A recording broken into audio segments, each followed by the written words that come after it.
I never imagined that a 2-minute phone call could change the rest of my life. It was a typical Tuesday, and the sun had barely begun to caress the plants on my windowsill when my son, Alex, called. My only son. I recognized immediately that anxious tone in his voice, the one he always adopted when he needed something. "Mom, could you send me like $500 this week? Olivia broke her phone and says she can't study without it." I feigned surprise, though I was used to this routine. "Of course, Alex.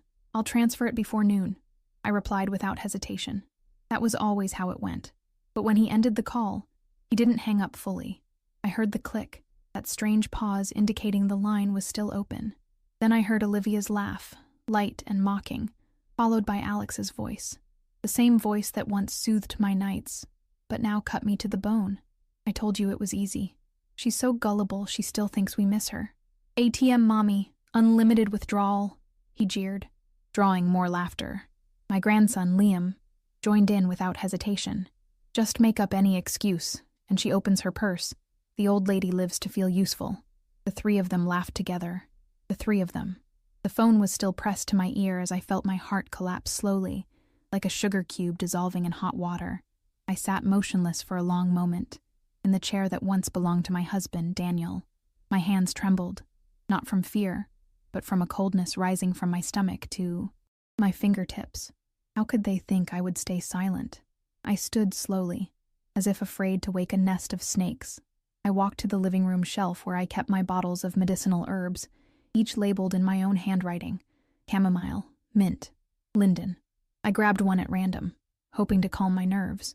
I couldn't. The infuser dropped to the floor with an empty clink, exactly how I felt inside.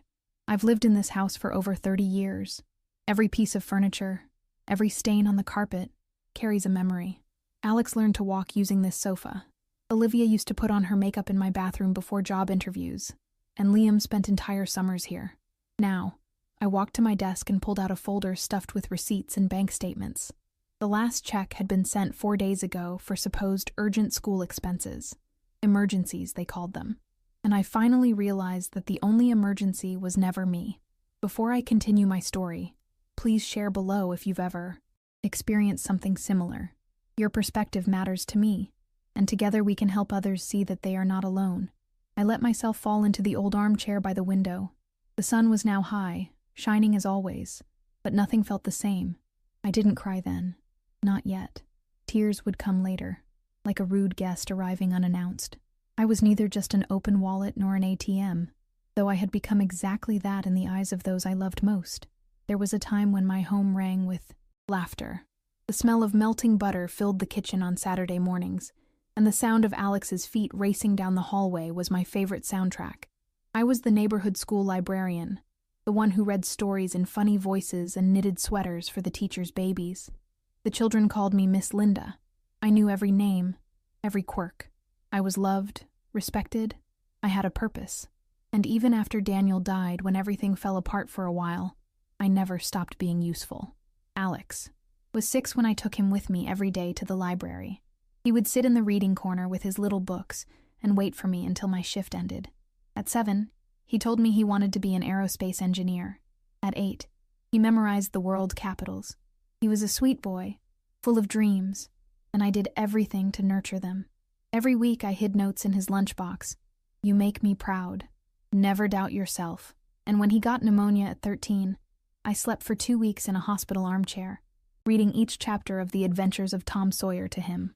After Daniel passed away from a sudden heart attack at 44, I took on everything alone. A librarian's salary, a mortgage that stole my sleep, and a teenage son who needed me more than ever. I took a second job as a night archivist at the Central Library.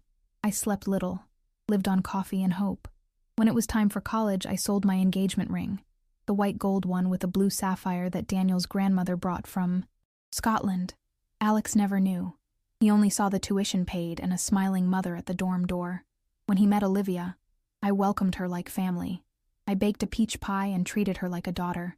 She said her mother was too critical, and that with me she felt at home.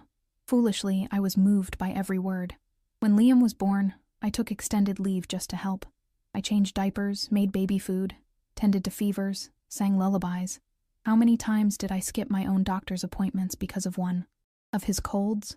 How many nights did I decorate cupcakes for Olivia's school functions when she said she was too exhausted? And when they wanted to buy the house, the bank wouldn't approve the loan. So I refinanced mine. $40,000. We'll pay you back in less than a year, Mom. It's just a little boost. I never saw a dime of that money again. Not a cent. Not a thank you. Yet I kept telling myself, it's family, Linda, because we give without expecting anything, right? Except that giving without expecting is not the same as erasing yourself. I often sat alone in the kitchen, those blue tiles Daniel chose, wondering where everything began to change. Maybe it was when Olivia stopped inviting me to birthdays and started sending only gift lists by message. Or when Liam, at 14, corrected me with contempt. It's not Nintendo, Grandma. It's Switch. You don't get anything.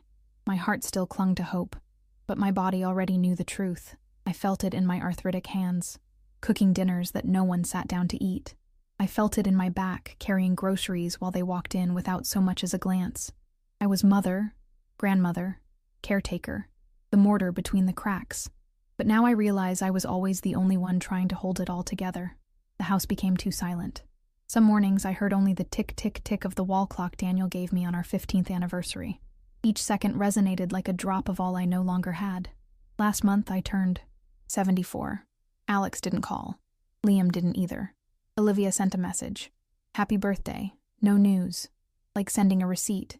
Even so, I sent them birthday cards. Each card had a $20 bill inside. Sometimes I still cook like before, out of habit. Last week I made a lemon cake and brought it to their house, still warm, wrapped lovingly in a linen cloth. At the gate, I found a note. We're not here. Leave it in the mailbox. In the mailbox. Not even leave the cake. Or thank you for the visit. It was as if anything I brought was irrelevant. Or worse, predictable. I left the cake. I never knew if they ate it. They never returned the pan. I came home empty-handed as always. I was just a shadow who brings food and leaves. A grandmother who sends money as if that could buy affection. That day, sitting alone at the kitchen table, I realized what I'd been refusing to see for so long. I spent years trying to buy love with checks. Every Sunday I wore my best blouse and waited for their visit like someone waiting for a miracle. Now I dressed out of obligation, for a possibility that never materialized. Helen, my neighbor, saw me from her garden. Sometimes she waved with her coffee cup. I used to respond with a timid smile, hiding my teeth, not out of shame for the loneliness, but for having fed it with excuses. I have a photo album on the living room table, always open to the same page. Liam's first day of school. Me, crouched beside him, hands on his shoulders. He was 5, carrying a dinosaur lunchbox, and he cried when he walked into the classroom. I sat in the hallway all day on a wooden bench, waiting for him to want to come out. Today, when I send a message, he responds with an emoji, if he responds at all. Silence taught me what routine hid. The exact moment you stop asking, why don't they call me?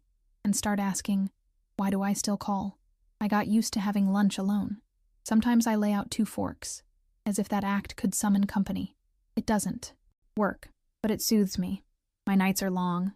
I sit on the sofa with a cup of chamomile tea, the same that helped me sleep since Daniel's time. I like to spin my wedding ring on my finger. It's loose, not from weight loss, but from loss itself. Love, when it cools, shrinks too.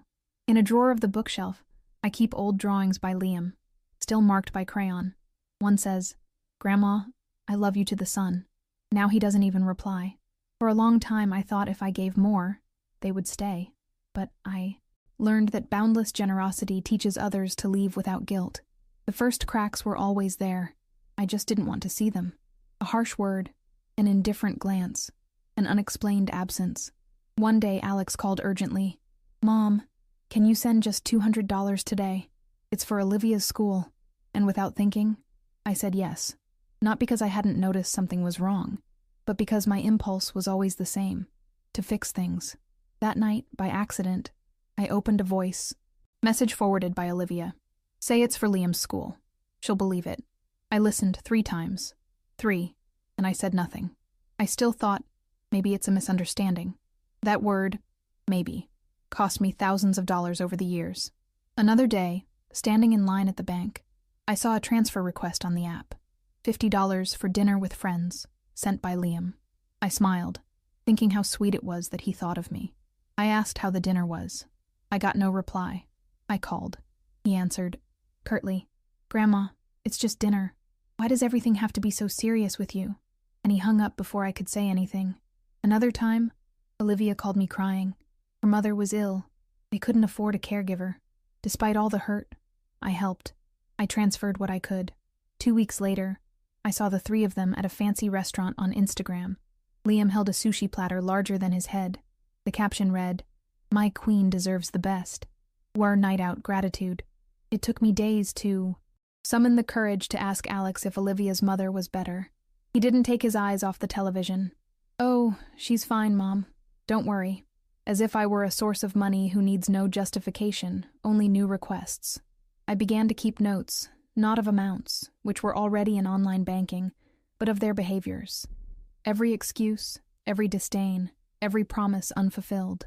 Alex no longer called to share news. He called only when a bill was overdue. Olivia avoided looking at me at family gatherings. Liam hadn't sent me a message since last Christmas, except for demands. And me? I stayed there, with my little notebook, with my faith, listing every wound as if I still believed in fairy tales. Helen, my neighbor, is the quiet type, but she always hits the mark. One day, while we pruned the rose bushes together, she set down her shears, wiped her hands on her apron, and said, "Linda, if every time someone comes to you it's to ask for something, when was the last time someone asked how you are?" I was speechless. That question hammered in my mind for days. The evidence was there, always had been. But it's easier to cling to hope than admit we're being used. Easier to believe there's affection behind the interest than face the raw truth. But something in me was starting to change. I was no longer the woman who begged for attention with cookies. I was beginning to see, and what I saw hurt. The day of Liam's graduation dawned with birdsong, as always. I got up early, made strong. Coffee, checked the cake box for the 5th time. Red velvet with cream cheese frosting and fresh strawberries. His favorite. I had baked that cake for every birthday, but this one was special. His high school graduation. I drove 2 hours, stopped at a cafe for the restroom, inspected the cake at every bump in the road as if I carried a crown. I arrived 20 minutes before the ceremony began. The sun was bright, and I regretted wearing a sweater. I looked for names on the guest list. His name was there. Mine wasn't. "You can sit there, ma'am," said the receptionist, pointing to the back of the auditorium, the last row. From there I could barely see the top of the graduates' caps. But I stayed, because that's what grandmothers do. They stay. After the ceremony, I watched the students leaving, laughing and hugging.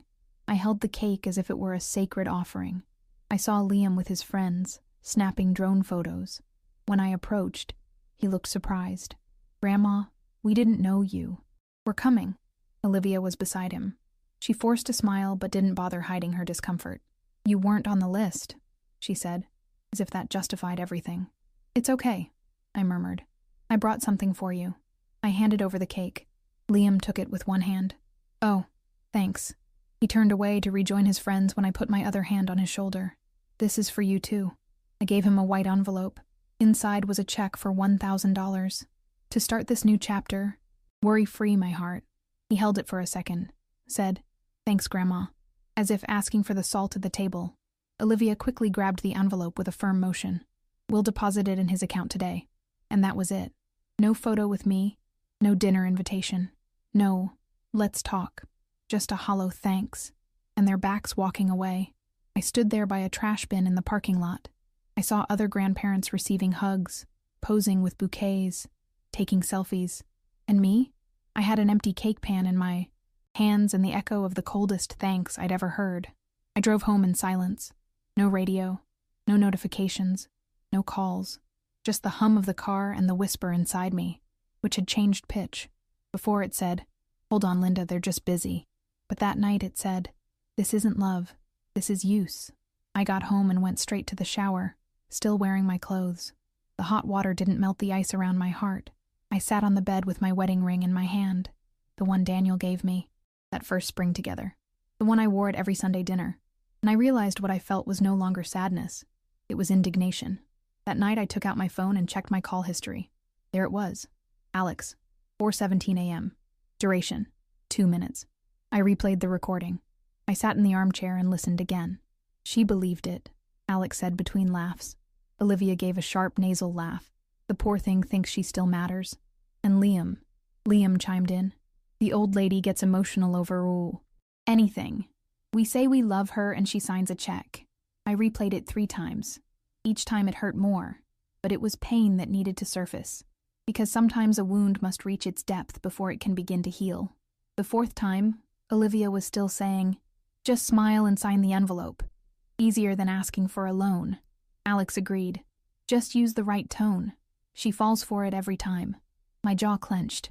My arthritic thumb throbbed as never before. Not from wear, but from fury. What was I? To them? Mother? Grandmother? No. I was an ATM with a sweet voice. I closed my eyes and let shame slice through me like a knife. Not because I was used, but because I let myself be used. Because I taught them my love didn't require return, that my generosity was an obligation. I remained there, motionless, staring at my reflection in the living room window. I no longer saw the woman who baked heart-shaped cookies, nor the one who hid notes in lunchboxes or sold her ring for love. I saw an invisible woman within her own family, a woman who needed to wake up. I stood with a clarity I hadn't felt in years. I went to the office, opened the bottom drawer, and took out the blue folder where I'd kept all the transfer receipts, check stubs, gift receipts, all those numbers that seemed forgotten but were alive, pulsing. $75,432 in 8 years, almost $10,000 a year, over $800 a month. That was what I'd given, a monthly rent. And entire retirement, a lifetime. And what did I get in return? No thanks. No real remembrance. I placed the folder on the desk next to the photo of Liam in his graduation gown. I stared at it for a few seconds, then turned the frame face down. I didn't want to see that fake smile again. Not after what I'd heard. The recording was still saved on my phone. I could forward it. I could confront them with proof, with shouts, with rage. But I realized I didn't need that. I didn't need empty apologies or new lies. I just needed to step out of that role, to climb down from the pedestal I'd built for them. Because this wasn't about revenge. It was about rescuing myself. The next morning, I rose as usual. Lemon tea, newspaper, the same cotton robe. But something inside me had shifted into place, finally fitting. I walked to the hallway closet. Inside, in a forgotten corner, lay Daniel's old ledger. He'd never stopped using it, even after retirement. I opened to a blank page and, in large black, letters wrote, last check, date, amount, payee, disloyalty. I snapped the book shut, a full stop. Then I opened the family chat, the one with cheesy memes, gift lists, and good morning automatics. I tapped Leave Group. The system asked if I was sure. I smiled. I'd never been more sure. Next, I opened the bank app. I had 2 joint accounts, one with Alex, another that Olivia used to facilitate transfers. I closed both. I scheduled a meeting with my manager and went in person. I asked him to revoke any authorization that wasn't exclusively mine. I activated notifications for every transaction, added passwords, extra keys. When he asked if I wanted to name beneficiaries, I replied firmly, not yet. First, I need to clean house. I cut off the oxygen supply to the system that had exploited me for almost a decade. Back home, I entered the guest room, the one I'd once decorated with care for when Liam stayed over. Now, there was just a rumpled bedspread and a box of old magazines. I opened the box. Inside was a framed photo of Alex and me, flour-covered and laughing in the kitchen. For a moment, I thought about keeping it, but no. I put it in a brown paper bag with some books they never returned. I took it to their porch and left it there without ringing the bell. No note. They no longer deserved my words.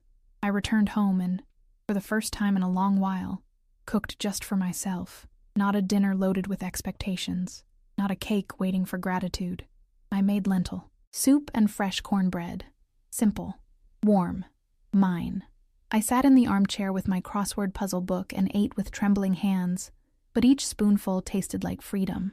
For the first time in years, I went to sleep without placing my phone on the bedside table, because that night, I didn't expect calls, and more importantly, I didn't need them. I woke before sunrise as always, but I wasn't at home. The lamp beside me glowed soft yellow. the kind that makes anything seem less sad. The blanket was rough but clean, and the air smelled of disinfectant. It was a roadside motel. Nothing luxurious, but sufficient. I'd left home without warning, locked everything up, packed 2 outfits in a suitcase, and set off with no destination. I only knew I didn't want to be anywhere I'd always been used. At night, before turning out the light, I cried. A low, thick sob, the kind that slides out when you can't maintain the facade any longer. Was it all a lie? That question whirled in my mind like a broken propeller. I found myself recalling Christmases, birthdays, the days I wrapped presents with golden ribbons, imagining that maybe this would be the year they'd truly see how much I loved them. I thought of all the times I waited behind the curtain, watching their car round the corner, and when they were late, because they always were, I still smiled and rushed to the kitchen, pretending it didn't matter, that the important thing was, they came. But now, in that hard motel bed, clutching a scarf I knitted for Liam in an old winter, I understood. The problem was never their absence. It was how I decorated that absence with excuses. I didn't sleep well. I woke up stiff, as if the mattress had sucked away my youth. I went down to the lobby and made coffee from those plastic machines. Strong, bitter, unsweetened. I took my notebook.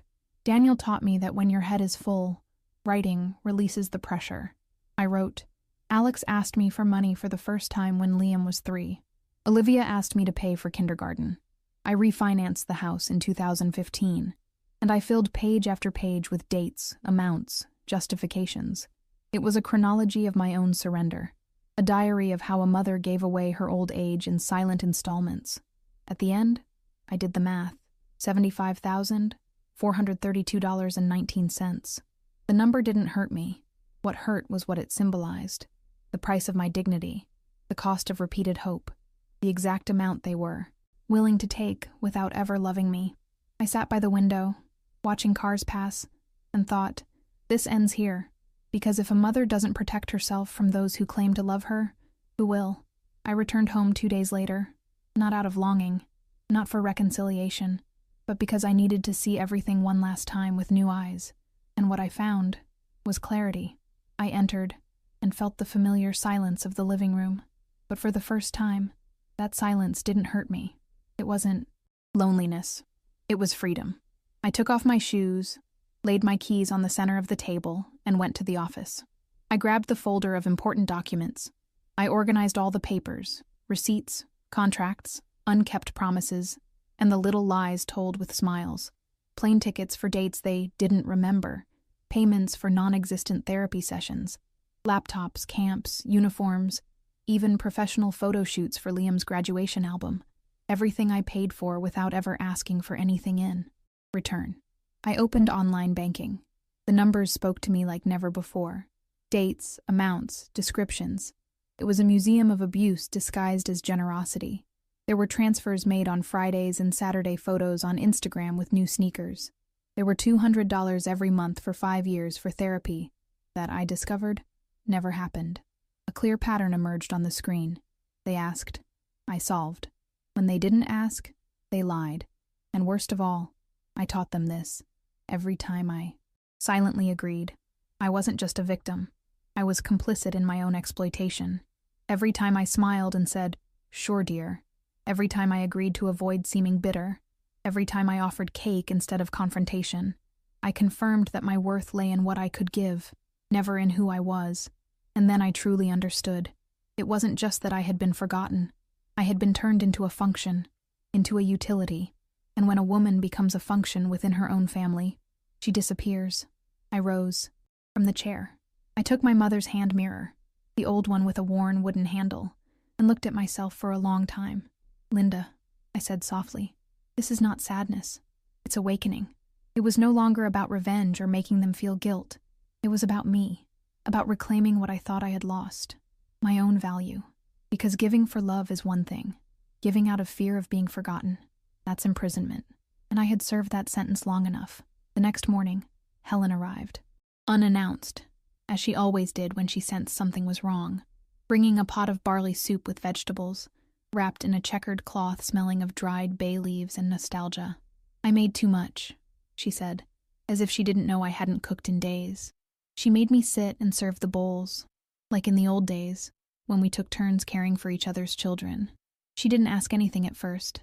She just looked into my eyes with that calm of someone who'd seen me shattered more than once. She waited until I took the first sip. "How long has it been since you cried in front of someone?" Helen's question came gentle, almost a whisper. I tried to answer, but my spoon trembled in my fingers. The steam from the soup mingled with the lump rising in my throat. I drew a deep breath, and then I let it out. "I heard them, Helen. I heard all three, Alex, Olivia, and Liam, laughing, calling me an ATM, saying I just have to smile and sign." She didn't look shocked. She didn't frown. She simply nodded slowly, as if confirming a suspicion she already knew. "I always told you, Linda, but knowing is different from hearing." I rested my elbows on the table and buried my face in my hands. I felt her wrinkled fingers touch my wrist, her thumb tracing slow circles, just as she used to do when her children had fevers. A small gesture, but it was an anchor. "I thought it was love," I confessed, my voice hoarse from old pain. Helen sighed. "Of course you did, dear. Because you know how to love. You always knew how." I told her everything. Every transfer, every lie, the graduation cake, the folder of documents, the final amount, the 75,000. Helen didn't interrupt once. She just listened with the patience of someone who'd watched her friend come apart over decades. When I finished, she handed me a napkin and said firmly, "You are not crazy. You are not exaggerating. You are, for the first time, seeing everything with open eyes." Her words struck me like both a slap and an embrace at once, because they were true. I wasn't losing my family. I was losing the fantasy that I ever really had one. That night, I slept with the phone off. Helen left a flashlight by the bed in case the power went out, and a packet of salty crackers, in case you wake up with nausea from too much truth. I slept without anxiety, without waiting, without excuse, because now I knew. I wasn't alone. I was just very badly accompanied.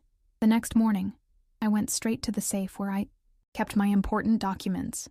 Inside, beside wedding photos, my librarian diploma, the hospital bracelet from Liam's birth, was the will.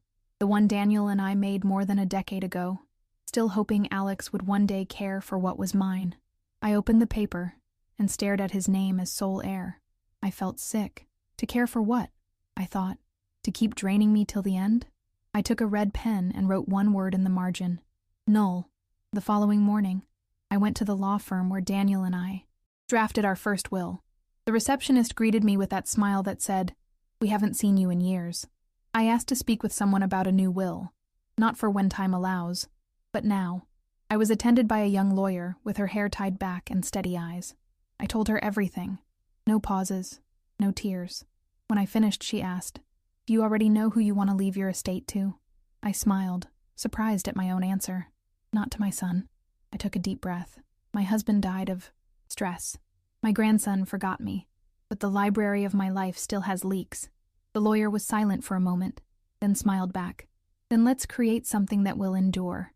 And that's how the Tomas Fernandez Scholarship Fund was born, a fund for young women without means who wish to complete their studies. My name will not appear in the announcements. There's no need. But at the bottom of every acceptance letter, a line will read, "Thanks to a woman who believed in books and second chances." For the first time, my money will serve something real, something that no one will have to lie to receive. I left there with a light heart. I went to the bank. I asked to freeze all the joint accounts. I canceled the linked cards. I opened a new account, just mine, at another branch. The manager looked at me with raised eyebrows. "All at once like this, Mrs. Linda?"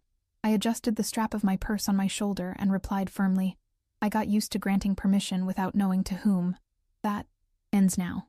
I showed him the list of the latest suspicious transactions. "Do you know what this is?" I asked. "It's the sound of a woman waking up."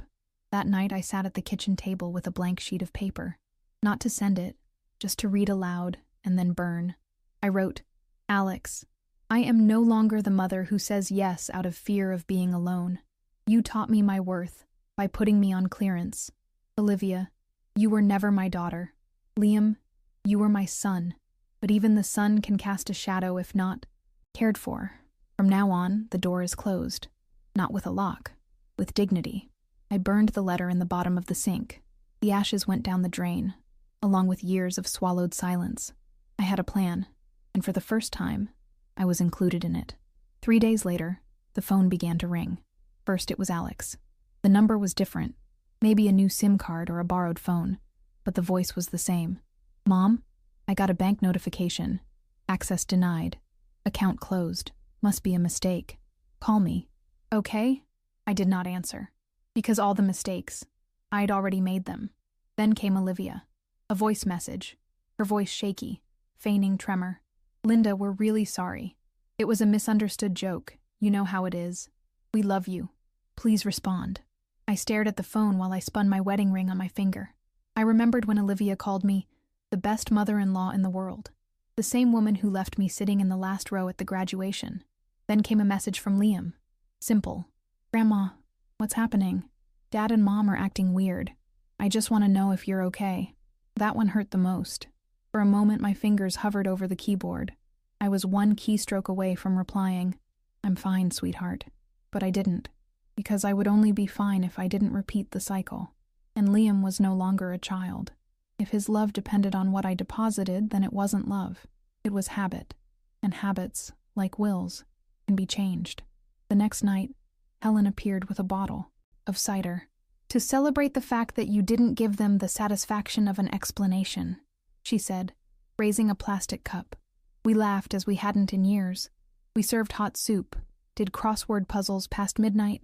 When Helen said goodbye, I stared at the closed door, and for the first time, I didn't feel loneliness. I felt peace. The fourth day was different. The doorbell rang twice, and a voice I knew well sounded from outside. "Mom, I know you're in there. I just want to talk." It was Alex. I looked through the peephole. He was there, hair tousled, like when he was a child waking from a nap. But I didn't open the door. I leaned back against it, silent. "I know about the will, and that scholarship fund. Are you really going to give everything to strangers?"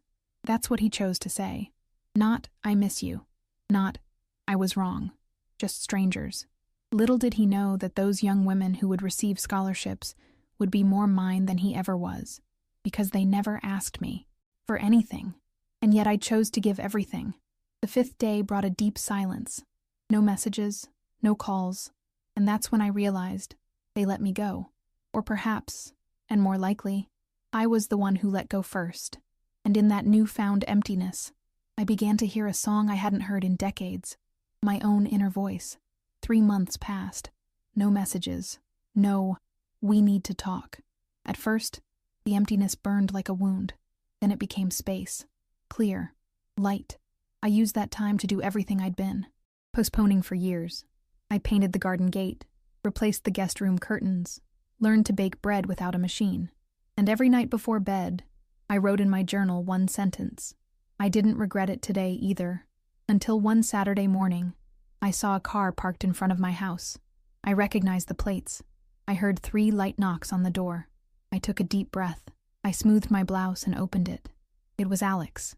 He looked thinner, with deep dark circles under his eyes and drooped shoulders, but his eyes still held that wounded pride. "Mom." The sound of my own motherhood in his voice no longer hurt me as before. It only reminded me of who I had been, and who I would no longer be. We stood there for a moment, me on the threshold, him outside, separated by just 1 step. "I didn't come to fight," he said, his voice lower than usual. I just want to understand." I said nothing. I waited. He averted his gaze, uncomfortable.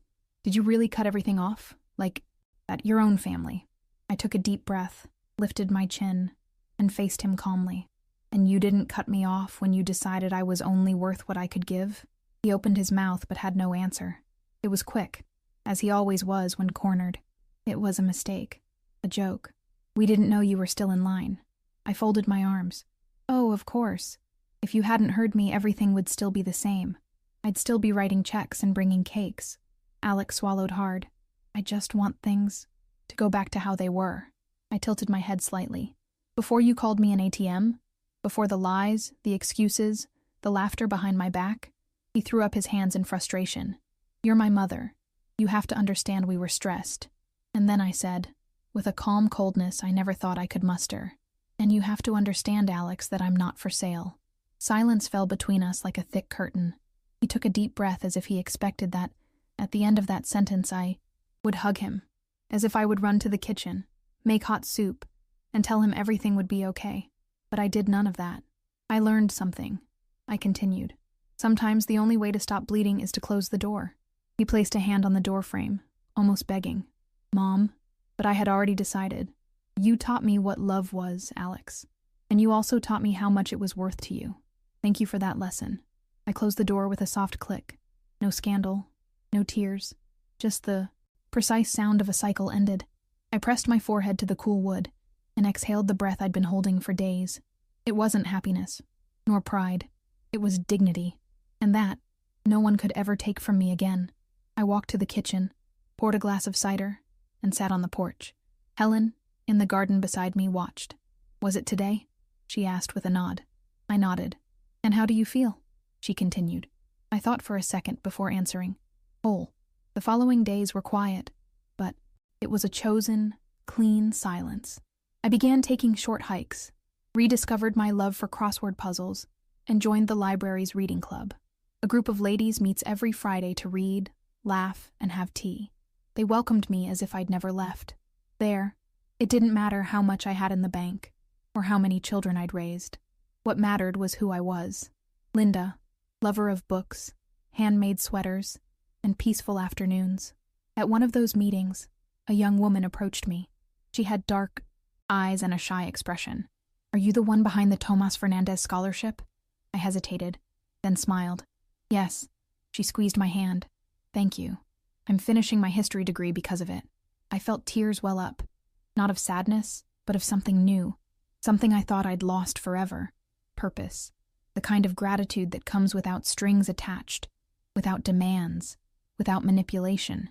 For the first time in many years, I realized my generosity could have a destination and meaning. That night, returning home, I made myself dinner, potato leek soup and fresh homemade bread.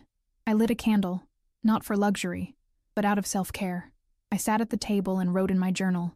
Today, no one asked me for anything.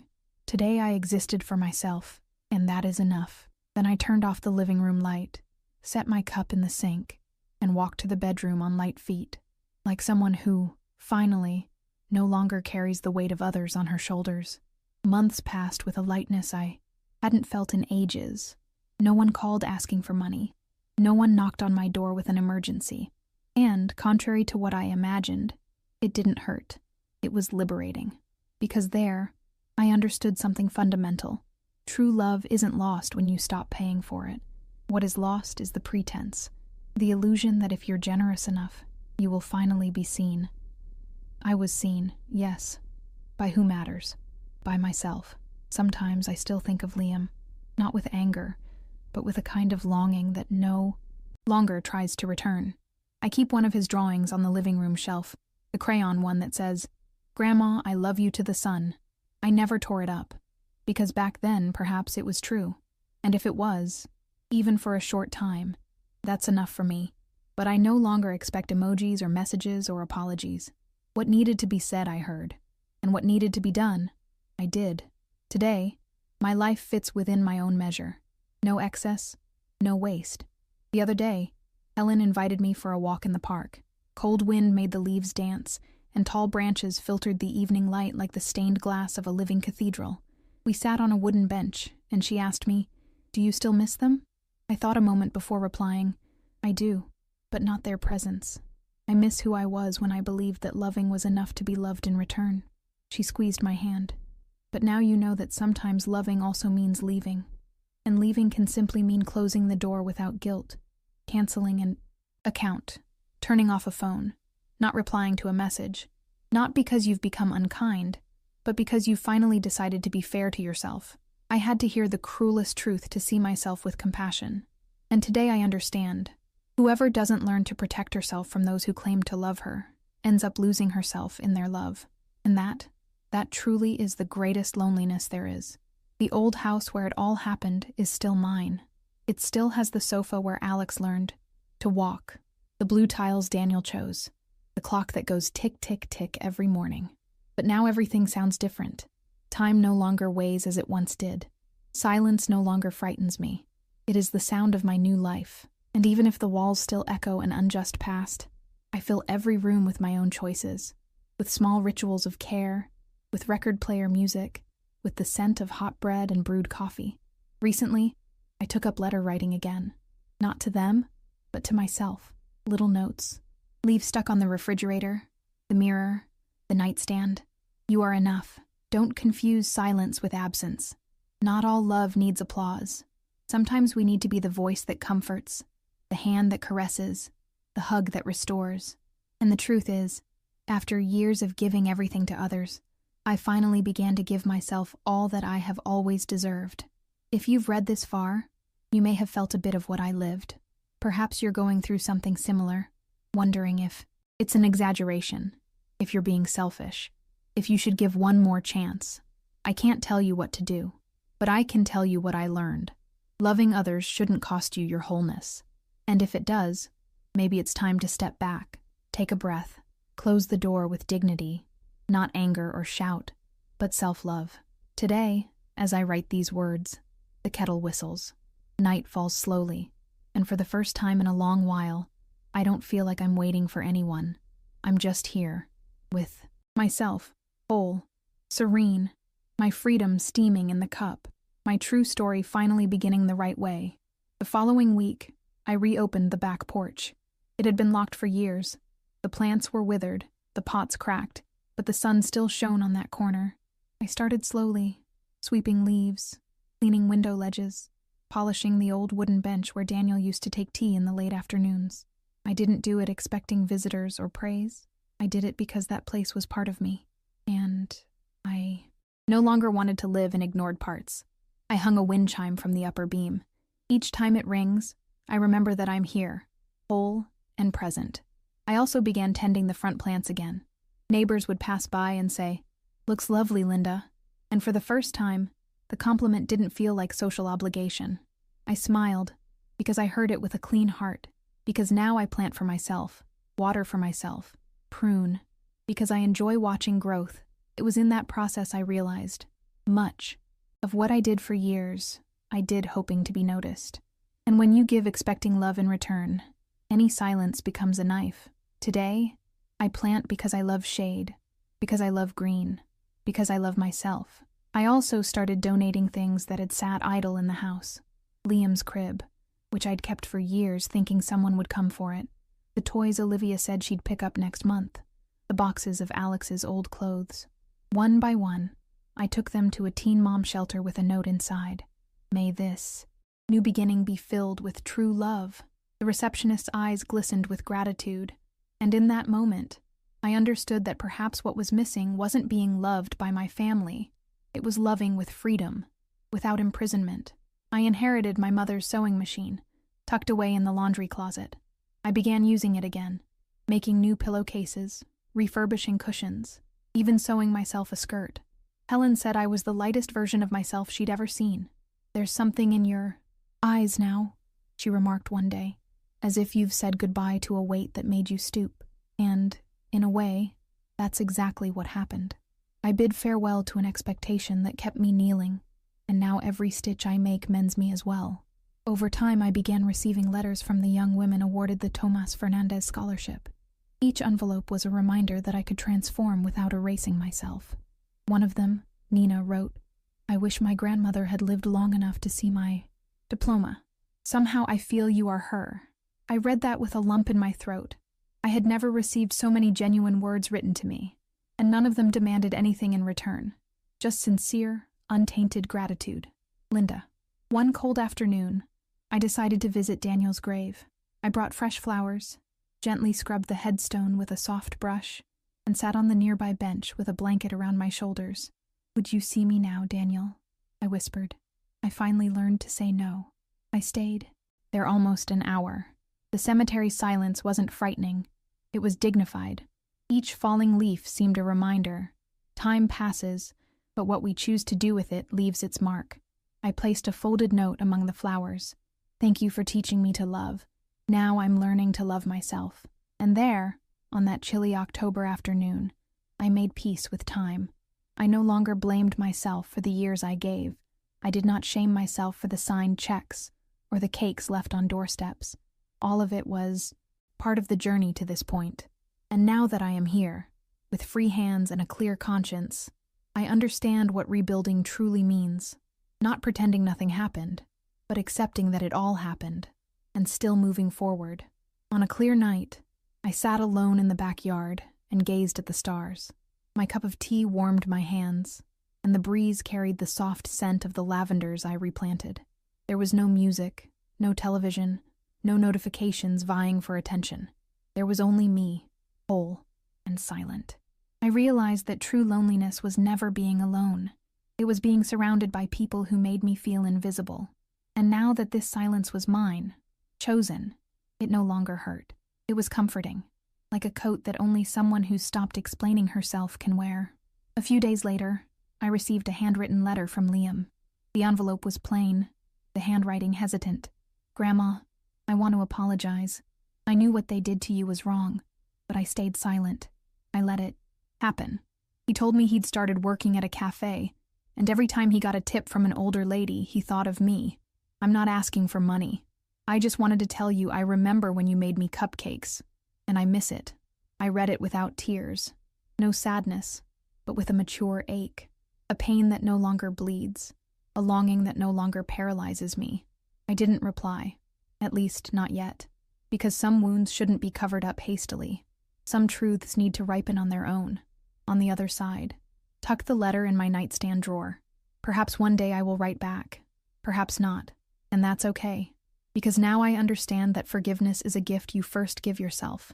Not to forget what was done, but to remember what you've decided never to allow again. The next Sunday, I went to the market alone. I chose fruits at leisure, chatted with the plant vendor, bought a new wicker basket. When I got home, I made myself brunch.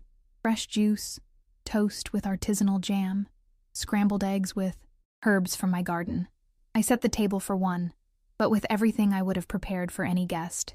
Because in that moment, I was my own guest of honor. After lunch, I sat with Helen in the garden. She watched me for a moment and said, "You look different." "Better or worse?" I asked. "More you," she replied. And perhaps that is the greatest compliment one can receive after years of living for others. To return to being oneself, or to discover for the first time who has always been there, quietly waiting for the courage to emerge. That night, I calmly closed all the windows, lit lavender incense, took a long bath, and put on my soft cotton pajamas. Before lying down, I wrote in my journal, "Today, the house is at peace, and so am I." I turned off the light, set my phone to silent, and rolled onto my side. The pillow smelled of freshly laundered sheets, and the sheets themselves, for the first time in ages, were not rumpled by nights of insomnia. Sleep came quickly, and lightly, without ghosts of the past haunting my dreams, without anxious waits for a message, a call, or an explanation. I slept whole.